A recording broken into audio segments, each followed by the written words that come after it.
Shalom, shalom, peuple de Dieu. Voilà, soyez richement comblés encore une fois ce matin pour l'opportunité que le Seigneur nous donne à demeurer en sa présence. Je sais, je peux vous rassurer que votre vie ne sera plus jamais la même chose.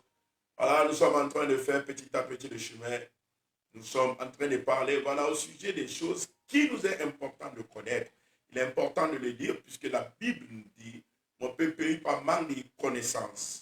Donc, voilà, pour prétendre à la délivrance, pour prétendre à la restauration, pour prétendre au grand miracle, pour prétendre avoir la main de Dieu, nous avons besoin de quelque chose, la connaissance.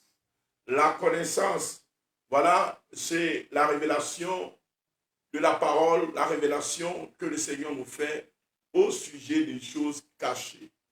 Et depuis ce début d'année, voilà, nous sommes en train de voir ce que nous devons faire pour pouvoir véritablement programmer et posséder l'année.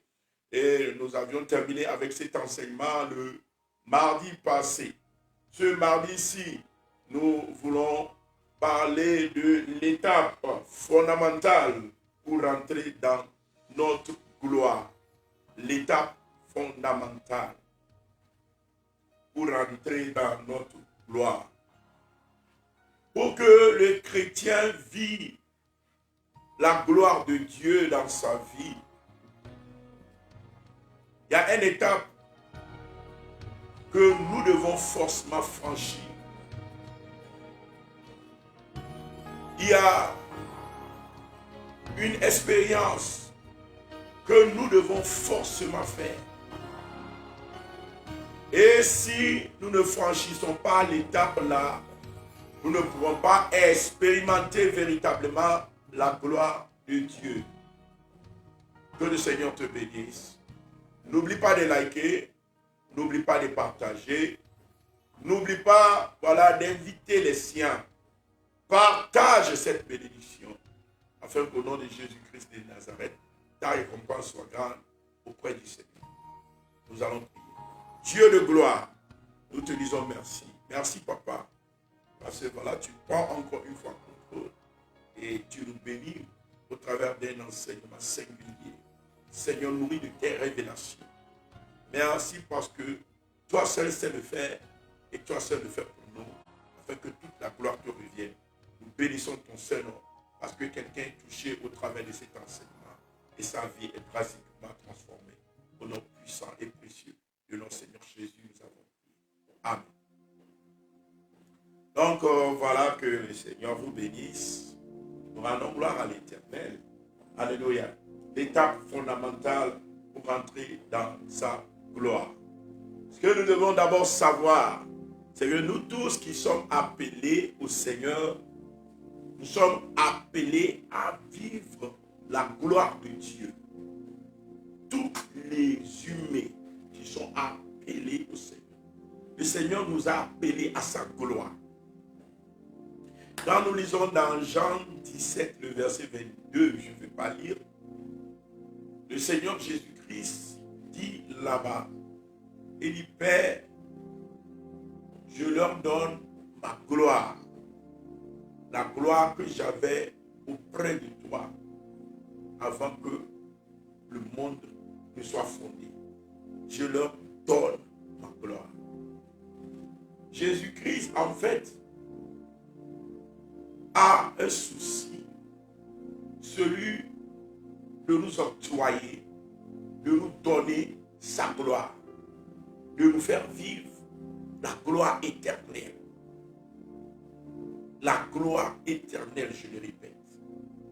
Quand nous lisons dans la parole de Dieu, le livre de 1 Pierre 5, le verset 10 nous dira, le Dieu de toute grâce, qui vous a appelé en Jésus-Christ à sa gloire éternelle, après que vous aurez souffert un peu de temps, vous perfectionnera lui-même, vous affermira, vous fortifiera, vous rendra inébranlable. Que le Seigneur bénisse. Le Dieu de toute grâce, qui vous a appelé en Jésus-Christ à sa gloire éternelle. J'aimerais que nous puissions souligner la parole. Le Dieu de toute grâce qui nous a appelés en Jésus-Christ. Dieu nous a appelés à quoi? C'est l'apôtre Pierre qui nous parle ici. Il nous a appelés à sa gloire éternelle. Dieu nous a appelés à sa gloire. En d'autres termes, l'objectif de Dieu en nous appelant auprès de lui, c'est afin que, voilà, nous puissions vivre sa gloire. Qui vous a appelé à sa gloire éternelle.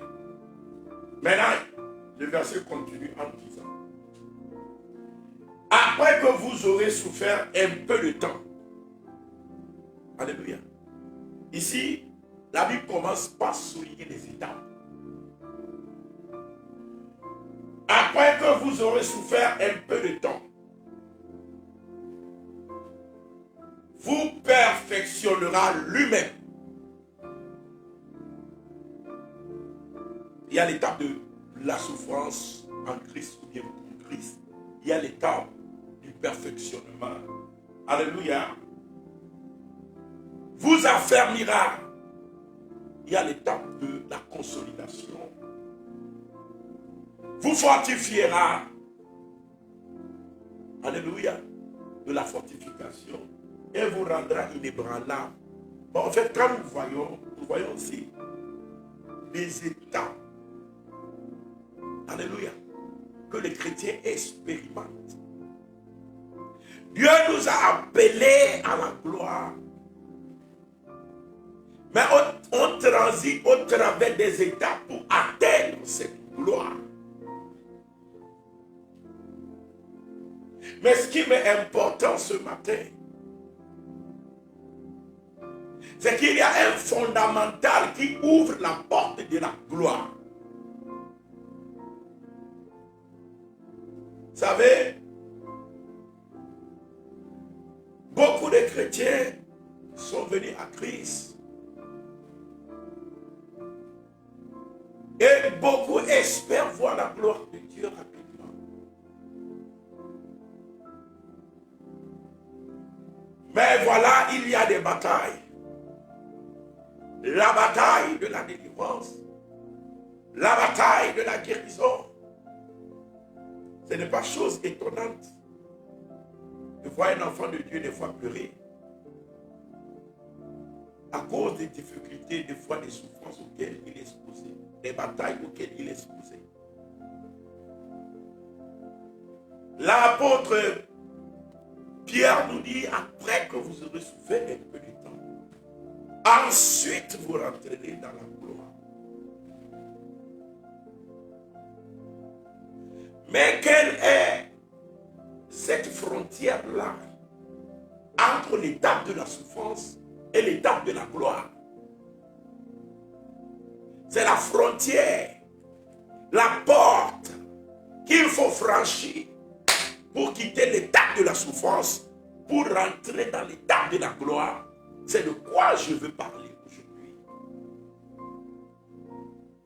En fait, il y a une frontière entre l'étape de la souffrance et l'étape de la gloire. Si nous connaissons la frontière là, nous pourrons vite pénétrer dans notre gloire. Mais si nous ne connaissons pas la frontière là, nous rentrerons dans notre gloire, mais ce serait comme par tâton. C'est-à-dire en tâtonnant, puisque nous ne connaissons pas la porte. Et ce que quelqu'un fait en tâtonnant, alléluia, n'est pas forcément couronné de succès. C'est ainsi que beaucoup sont morts dans la souffrance sans jamais expérimenter la gloire de Dieu. C'est pourquoi il m'est tellement important de parler à quelqu'un, de parler à un chrétien. Voilà, que avant de faire l'expérience de la gloire, il y a une frontière que tu dois connaître. Tu dois savoir que tu dois tout faire pour franchir. Et autant tu le connais, aussi vite tu le chercheras. Et aussi vite tu passeras au travers de cette frontière-là. Que les écrits de Dieu soient ouverts sur ta vie. Et qu'une fraîche visitation rentre dans ta demeure. Que la bonne main de l'Éternel se pose sur toi. Alléluia. Dis-moi un amen. Oh my God. De quoi voudrais-je parler? Pour rentrer dans la gloire, l'étape fondamentale, c'est l'étape du tribunal.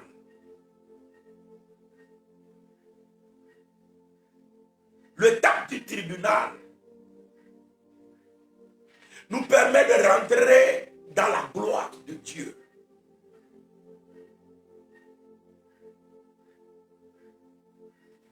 L'étape du tribunal nous permet de rentrer dans la gloire de Dieu.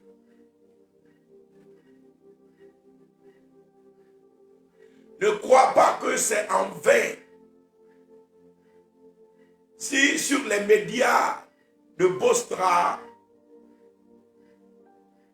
en ces temps-ci, tu écoutes des messages sur le jugement, sur le tribunal, sur, alléluia, ces aspects-là de la vie du chrétien. Le Seigneur est en train de préparer quelqu'un à rentrer dans sa gloire. Que la droite de l'Éternel t'assiste et que les portes de la gloire s'ouvrent devant toi au nom de Jésus-Christ de Nazareth. Donc, comme je suis en train de te dire, forcément, nous devons passer par l'étape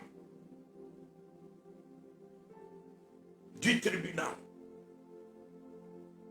Et à l'étape du tribunal, qu'est-ce qui se fait? Nous passons à l'étape du tribunal pour obtenir ce que nous appelons la justification. Il est pratiquement impossible de vivre la gloire de Dieu si on n'a pas été justifié. Si on n'a pas passé par l'étape de la justification. La justification en Christ nous donne accès à la gloire divine. La justification est la porte qui nous permet de vivre la gloire de Dieu. Est-ce que quelqu'un peut prononcer le mot là? Justification.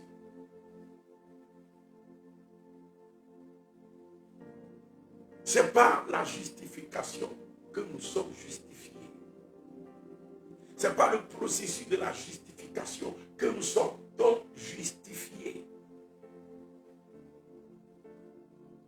Et la justification, alléluia,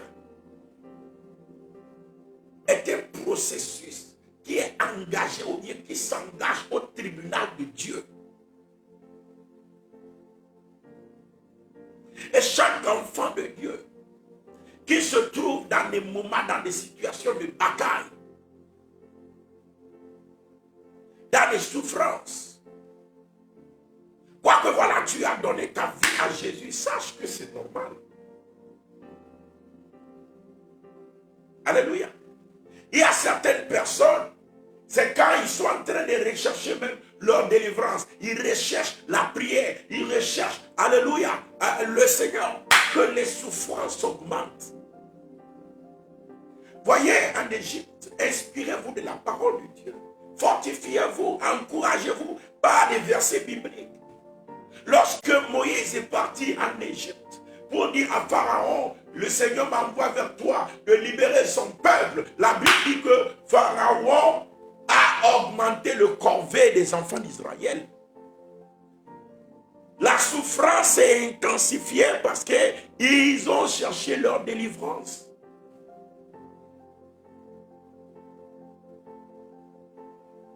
Le premier jour, lorsque Moïse est arrivé, ce n'est pas le premier jour là où, voilà, les souffrances, les difficultés et toutes ces choses-là ont disparu. Mais au contraire, ça a amené plus de souffrances. Jusqu'au jour où Dieu a procédé au jugement. Vous savez, il y a une distinction entre la délivrance par le jugement et la délivrance par la bataille spirituelle. Tant que le jugement n'a pas encore eu lieu, nous avons la délivrance par la bataille spirituelle. Et dans la bataille spirituelle, il y a ce que nous appelons les rapports de force. Où des fois on est trop faible devant l'ennemi. Où des fois on a les moyens. Mais ce que je veux dire, c'est que la délivrance par la bataille spirituelle, alléluia, est toujours éphémère. Qu'est-ce que je veux dire? Des fois, certains démons, quand ils sont renvoyés, ils s'en vont chercher des démons 7 fois plus forts que pour revenir. Le Seigneur Jésus nous a dit, quand on renvoie les démons d'une maison, il revient pour voir si le lieu est apprêté. Et il s'en va chercher 7 démons plus forts que lui.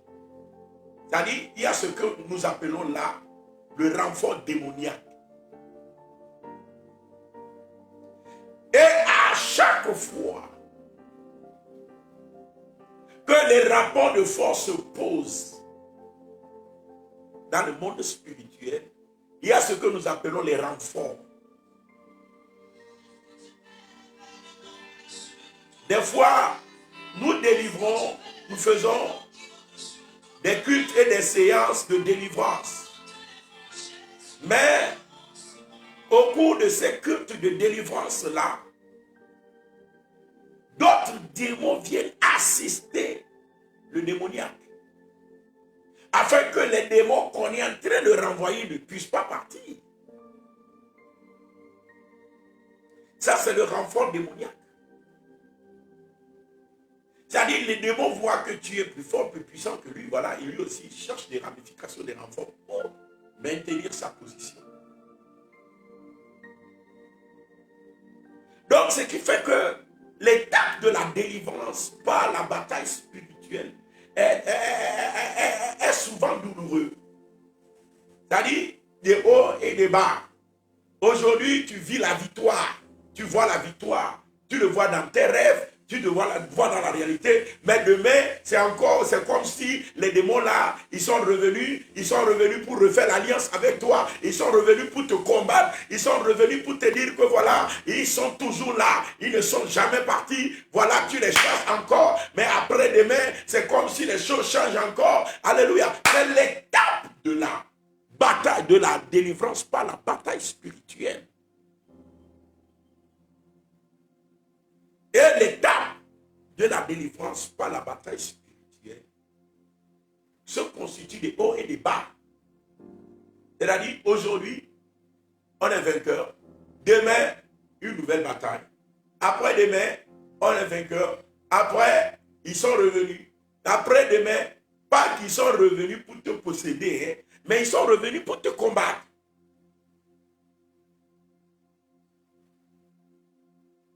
Je ne sais pas si tu me comprends. C'est pourquoi on a comme l'impression, on se pose des fois même des questions. Est-ce que la bataille là va finir? Mais laisse-moi te dire que ça va finir. prend toujours exemple. Parce que Moïse a fait ce que nous appelons la bataille spirituelle contre Pharaon. Seulement, Moïse, alléluia, nous présentait l'ombre des choses à venir. C'est-à-dire, sur un aspect charnel, ce qui aura lieu spirituellement. Donc, c'était l'ombre des choses à venir. Et qu'est-ce qui se passait entre Moïse et Pharaon? Aujourd'hui, Moïse envoie des fléaux, utilise les moyens spirituels, les armes. Et Pharaon prie. Pharaon dit, Moïse, prie pour moi, je ne vais plus faire, etc., etc. C'est comme Moïse a la victoire. Mais demain, le cœur de Pharaon s'endurcit. Pharaon revient, il monte à la charge. Moïse prie encore. Pharaon crie, oh, pardonne-moi, je ne ferai plus. Après-demain, Pharaon continue jusqu'à ce que plus de 10 plaies Moïse a envoyé, mais Pharaon était quand même toujours là dans sa vie, dans sa trousse.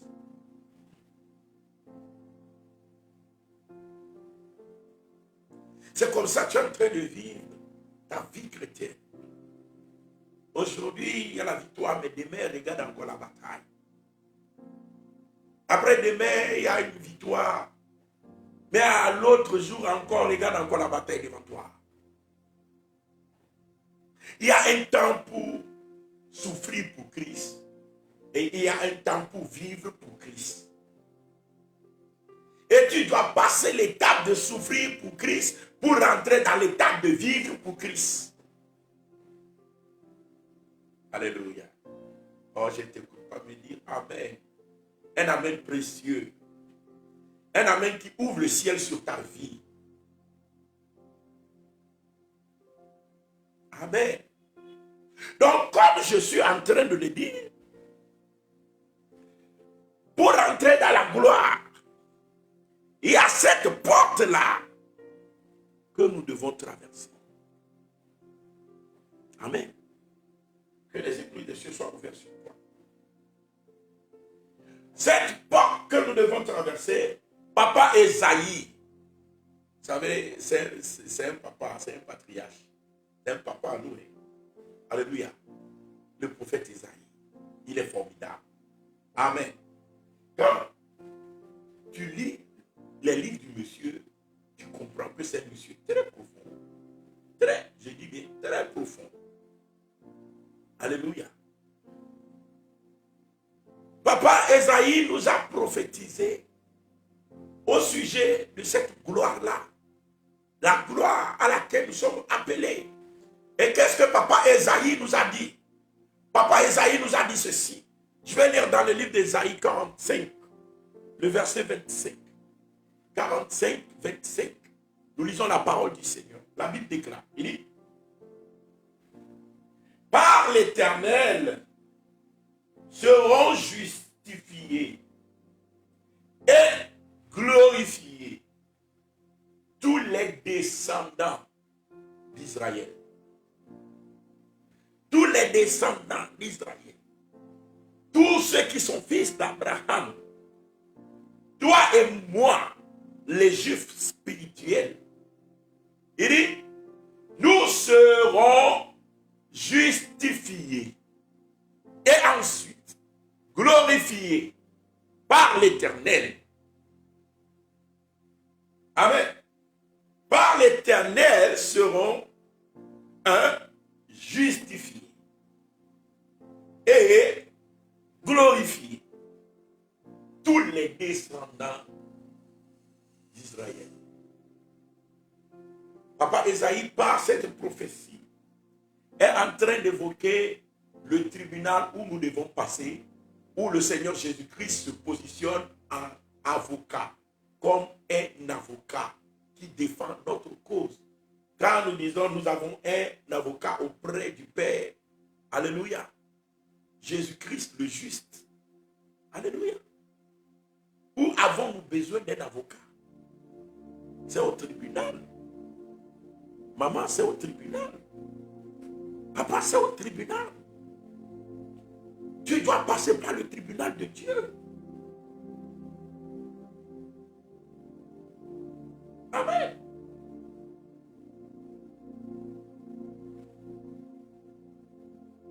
L'apôtre Pierre a parlé de comment le tribunal, le jugement a débuté par la maison de Dieu. Nous qui avons Jésus, nous passons maintenant au tribunal de Dieu. Mais après l'enlèvement, à la fin des temps, ceux qui n'ont pas Jésus, eux aussi vont passer au tribunal. C'est pourquoi après la mort et la résurrection, les chrétiens ne passeront plus au tribunal. Parce que c'est maintenant que nous passons à ce tribunal-là. Tout le monde doit passer par le tribunal. Mais nous y passons maintenant. Mais le monde va passer à ce tribunal-là après l'enlèvement. Après, à la fin des temps. C'est à la fin des temps que le monde va passer à ce tribunal. Mais en ce moment, nous ne serons plus jugés. Mais nous passerons seulement à ce qu'on appelle, on appelle ça aussi tribunal de Christ. Mais là-bas, c'est seulement pour recevoir les récompenses. C'est tout. On évalue tes œuvres, on te donne une récompense. C'est tout ce qu'on aura fait par la suite. Alléluia. Si tu as compris, dis-moi Amen. Si tu as compris, dis-moi Alléluia. Donc, papa Esaïe nous dit ici, après que nous serons justifiés, nous serons ensuite glorifiés. Nous serons ensuite glorifiés. Amen. Et l'apôtre Paul aussi revient sur la même réalité en nous disant ceci. Romains 8, verset 29 à 30. Romains 8, verset 29 à 30, nous lisons la parole du Seigneur. La Bible déclare, il dit, car ceux qu'il a connus d'avance, il les a aussi prédestinés à être semblables à l'image de son Fils, afin que son Fils fût le premier-né entre plusieurs frères. Et ceux qu'il a prédestinés, il les a aussi appelés. Et ceux qu'il a appelés, il les a aussi justifiés. Suivons bien. Ceux qu'il a prédestinés, d'abord c'est la prédestination. La prédestination, c'est avant les temps éternels. C'est-à-dire avant même que le monde soit, nous sommes connus de Dieu. Il nous a créés avant la fondation du monde. Nous existons auprès de lui et en lui. Et il nous a prédestinés. Il a un programme pour nous avant même que le monde ne soit. Avant même les temps éternels. C'est la prédestination.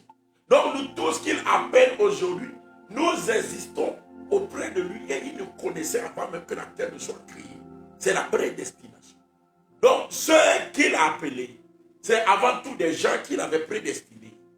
Ceux qu'il a prédestinés, il les a aussi appelés. Amen. Et ceux qu'il a appelés, il les a aussi justifiés. Donc il y a la prédestination. 2, il y a l'étape de l'appel.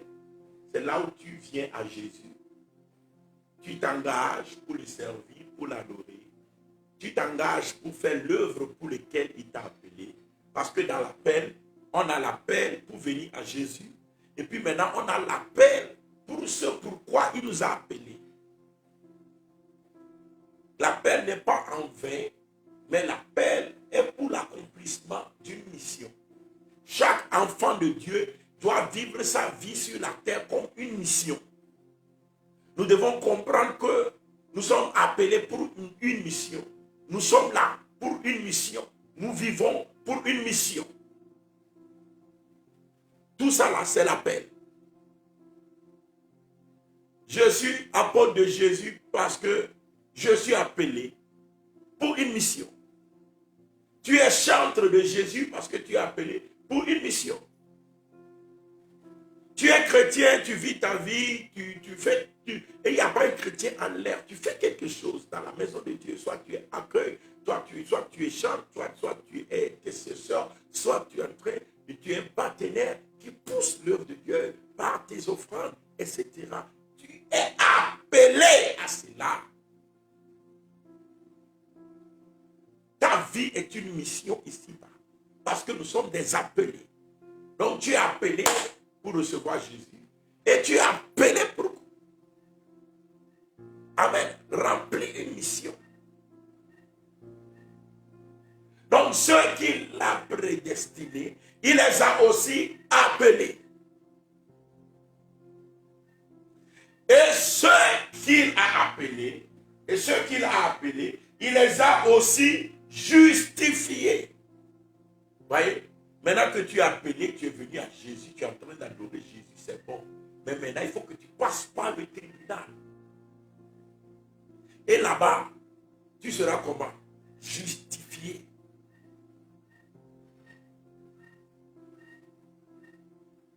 Tu seras justifié. C'est-à-dire, au tribunal, maintenant, on prend compte de tes dossiers. On prend compte de tes affaires. On prend compte, alléluia, des alliances, des engagements, de tout ce qui avait été fait. Et on prend compte de ce que Jésus a fait aussi pour toi. Et au finish, on vérifie si tu as vraiment la foi, si tu as cru. Si tu as vraiment donné ta vie à Jésus, à Christ. Et Dieu prononce une sentence. C'est la sentence prononcée. C'est la justification. On peut amener un dossier au tribunal, ça peut faire des mois avant la délibération. L'étape de la justification. Alléluia. Est vraiment prépondérant, primordial. Et ça peut prendre du temps. Mais l'étape de la justification doit être soldée par une sentence qu'on appelle un jugement. Ce n'est qu'ensuite que le chrétien peut vivre la gloire de Dieu. On peut vivre certaines victoires, certaines réussites, etc. en tant que chrétien. Par la prière, par la bataille spirituelle. Mais vraiment pour vivre pour Christ. Et quitter les souffrances. Il faut obtenir le jugement. Le jugement vient solder l'étape de la justification. Et ça sort une délibération. Une sentence qui te donne droit de rentrer dans la gloire.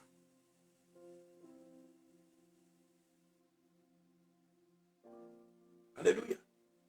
Quand nous lisons toute la parole de Dieu, vous allez voir que tous ceux-là que le Seigneur a glorifiés, c'est des gens qui sont passés par le jugement, par l'étape de la justification, et qui ont obtenu le jugement de Dieu.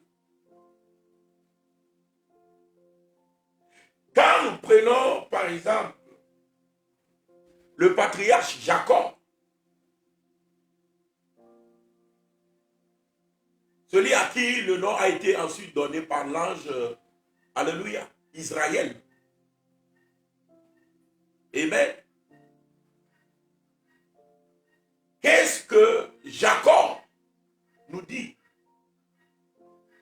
Nous savons que Jacob, son papa, est adorateur du Dieu vivant.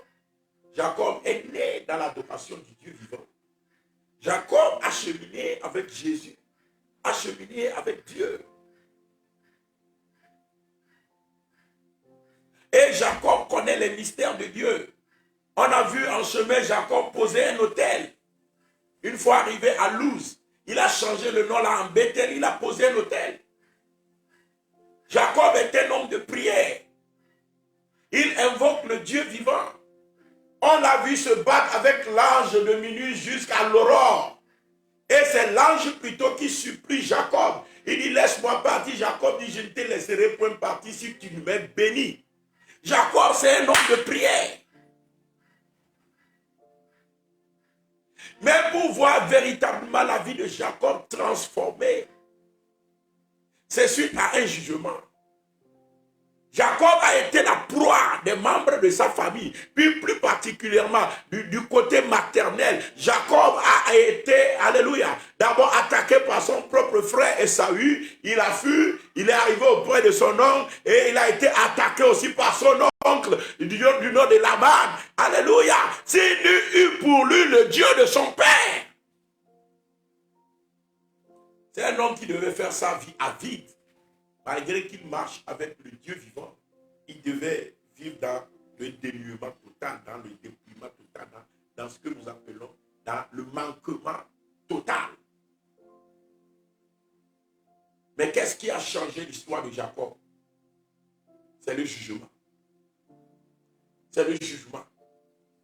Quand Jacob a passé par le jugement, c'est fini. Son histoire a changé.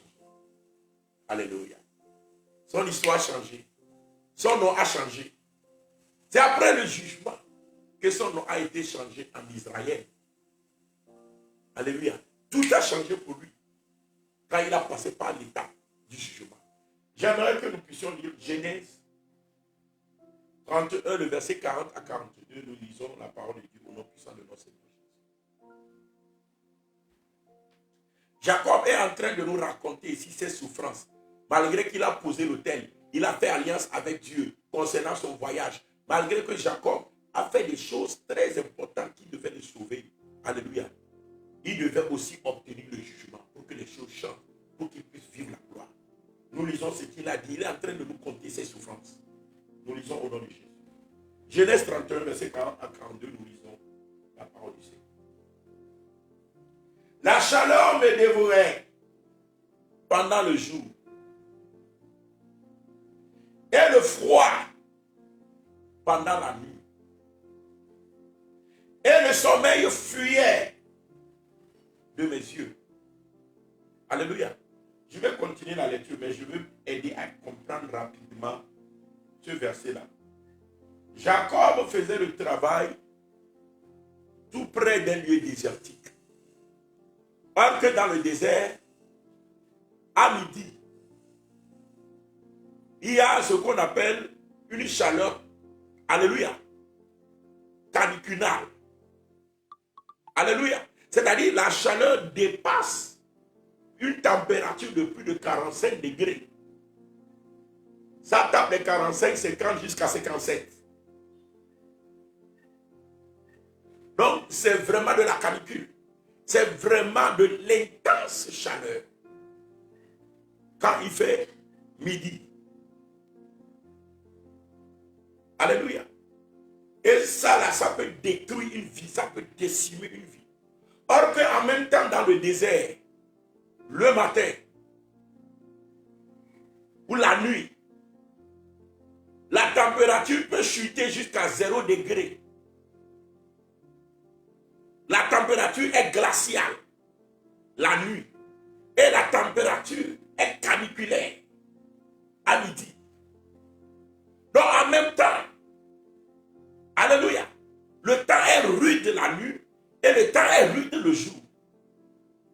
Donc c'est l'expérience que Jacob a fait chez Laban.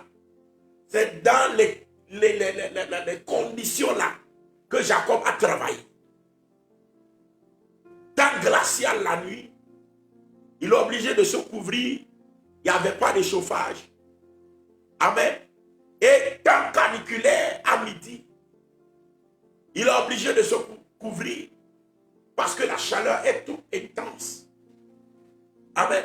C'est pourquoi nous voyons les Touaregs souvent, ils se couvrent la tête, ils bandent tout seuls, ils laissent seulement les yeux.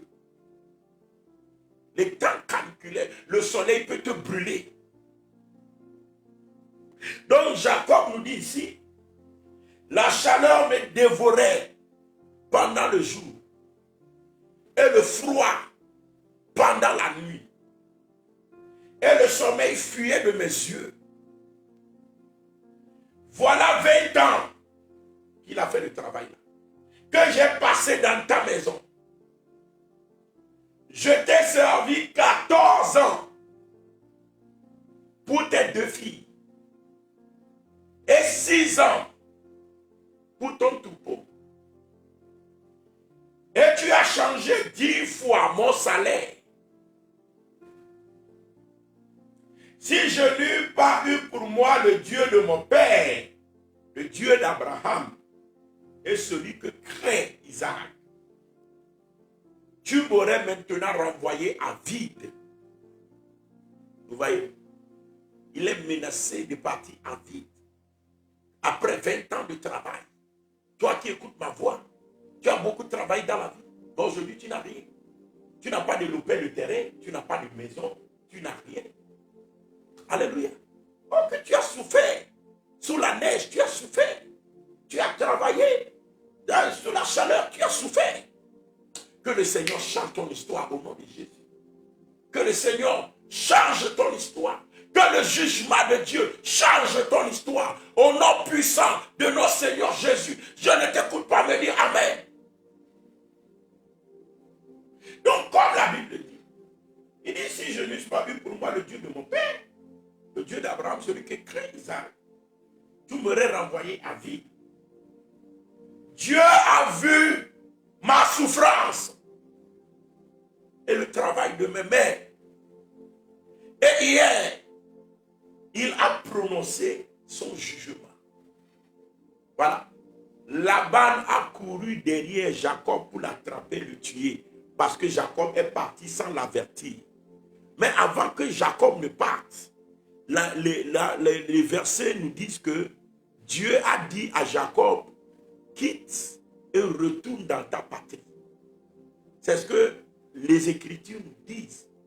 Mais avant que Dieu ne dise à Jacob, quitte, rentre dans ta maison, d'abord, Dieu a prononcé son jugement.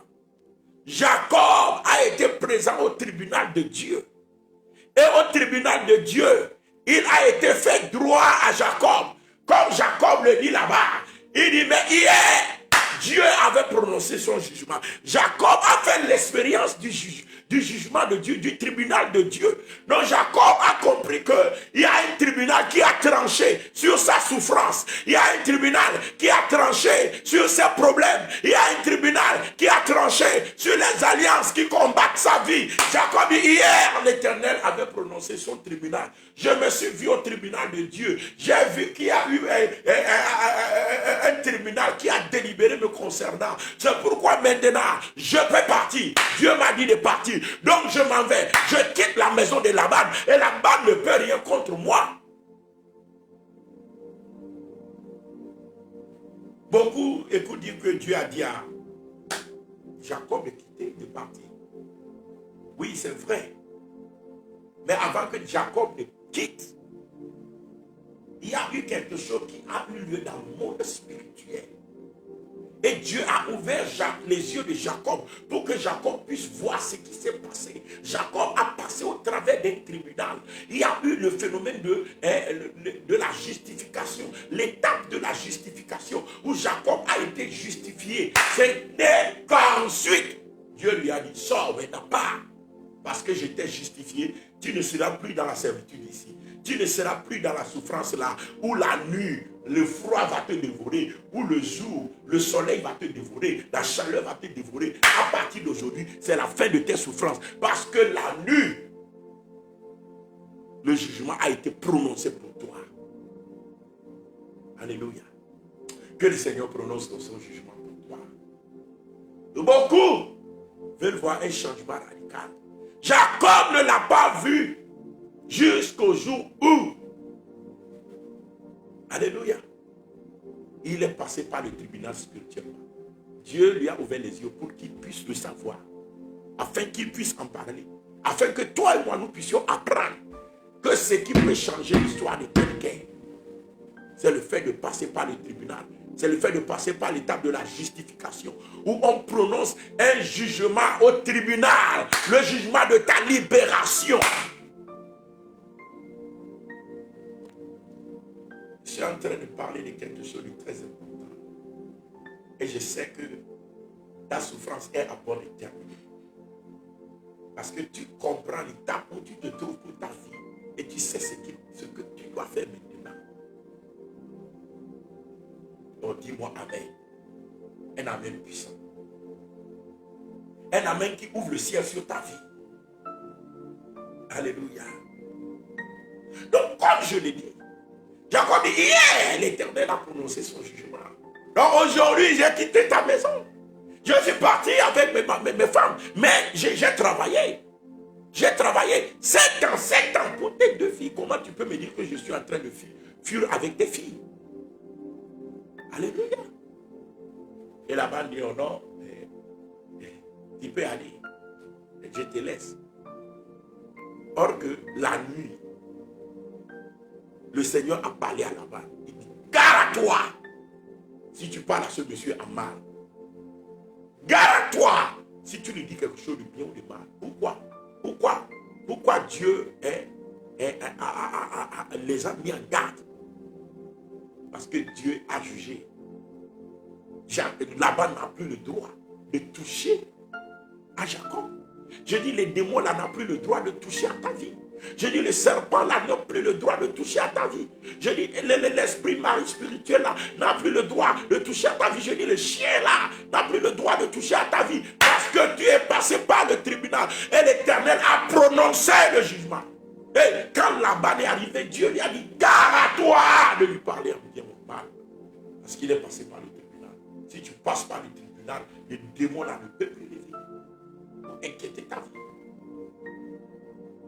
Les démons là viennent toujours te combattre parce que tu as besoin d'obtenir le jugement. Demande le tribunal de Christ. Demande le tribunal de Dieu. Que le tribunal travaille pour toi. Que le tribunal la juge pour toi. Je ne t'écoute pas me dire Amen. Donc définitivement, pour que Laban cesse de poursuivre Jacob et que Jacob puisse expérimenter la gloire de Dieu, ce n'est pas le tribunal. Mais quand le jugement n'avait pas encore eu lieu, Jacob était auprès de son oncle comme un esclave. Tu es esclave des esprits familiaux. Ta tante là t'a fait esclave dans le monde spirituel. Ton oncle là t'a fait esclave dans le monde spirituel. Il est le Laban de ta vie. Mais laisse-moi te dire que tu as une solution. Obtiens le jugement de Dieu. Ta vie sera libérée. Je ne te compte pas me dire Amen. Est-ce que je te livre une clé? Est-ce que je te livre une clé? Que ta vie soit changée au nom de Jésus. Sois libérée à partir d'aujourd'hui au nom puissant de notre Seigneur Jésus. Si nous quittons l'exemple de Jacob, j'aimerais parler d'un autre homme, Moïse et le peuple de Dieu en Égypte. J'avais fait qu'à 2.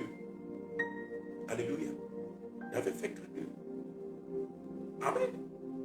Ils étaient en captivité de Pharaon. Ils criaient à Dieu. Dieu lui-même a témoigné à Moïse que j'ai écouté les cris des enfants d'Israël, les cris que leur font pousser les Égyptiens. Ça veut dire qu'ils ont crié à Dieu jusqu'à ce qu'ils sont désemparés, ils sont découragés même. Ils se posent la question si Dieu existe même encore. Oh là là, mon ami, Dieu existe. Tu as besoin d'une seule chose, le jugement. Il faut que le tribunal de Dieu parle en ta faveur. C'est de quoi tu as besoin.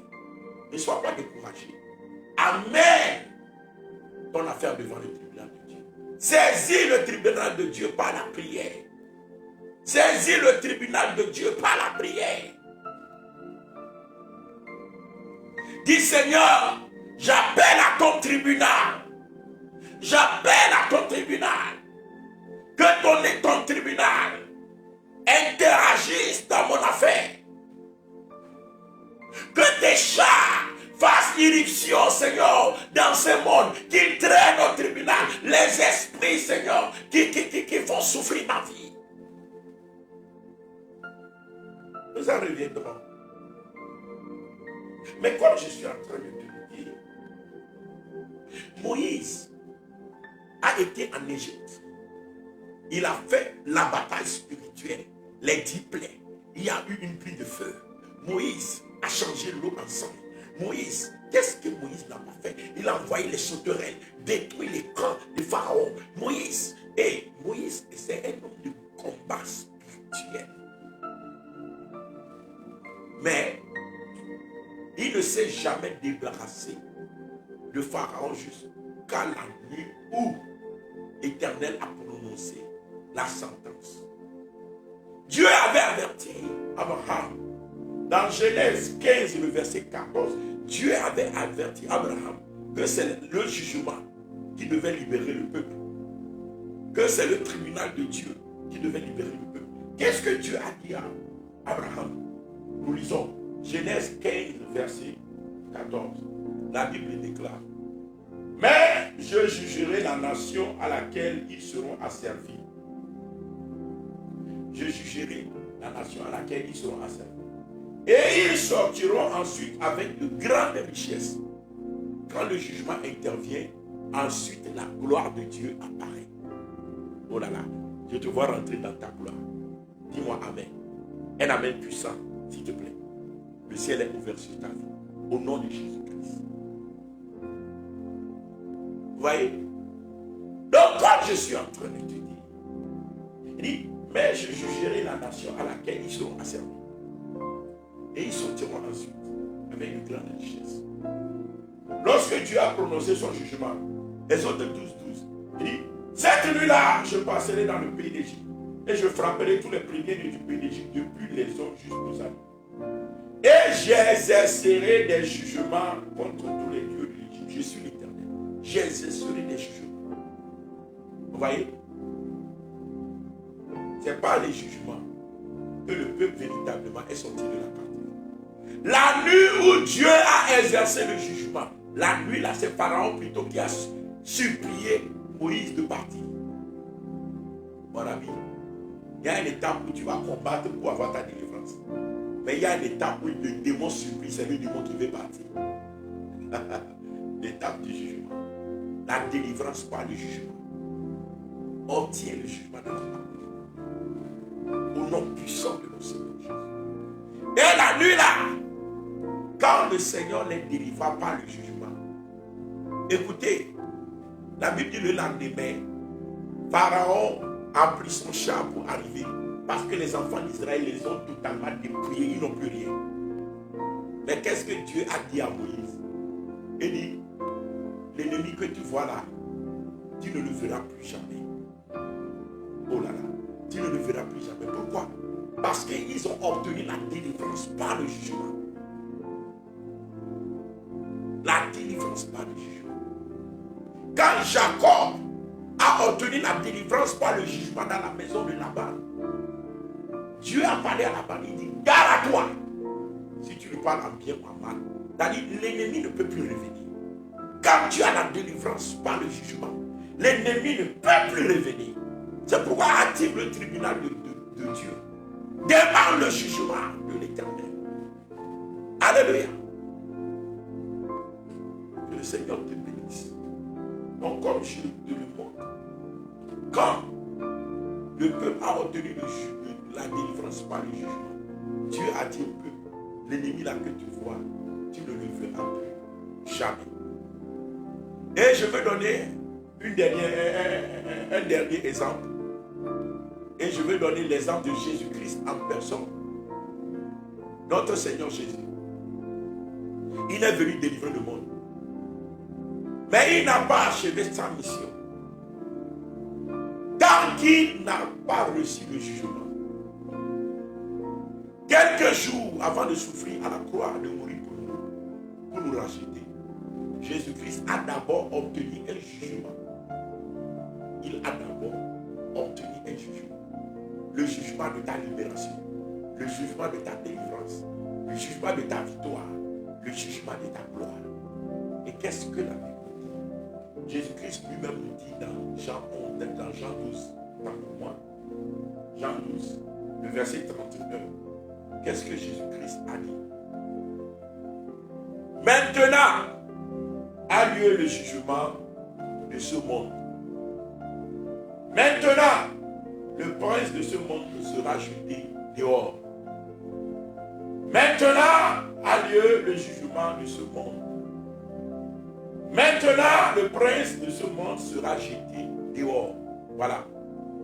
Jésus-Christ dit maintenant, Satan sera jeté dehors. C'est-à-dire, tout le temps que Jésus-Christ a fait sur la terre, Satan n'a pas été jeté dehors. Mais vers la fin de son ministère, il dit maintenant, Satan sera jeté dehors. Pourquoi Satan sera jeté dehors? Pourquoi Satan, tu ne le verras plus dans ta vie? Il dit maintenant a lieu le jugement. Jésus-Christ avait fait la bataille spirituelle. Il avait renvoyé Satan d'un lieu à l'autre, etc.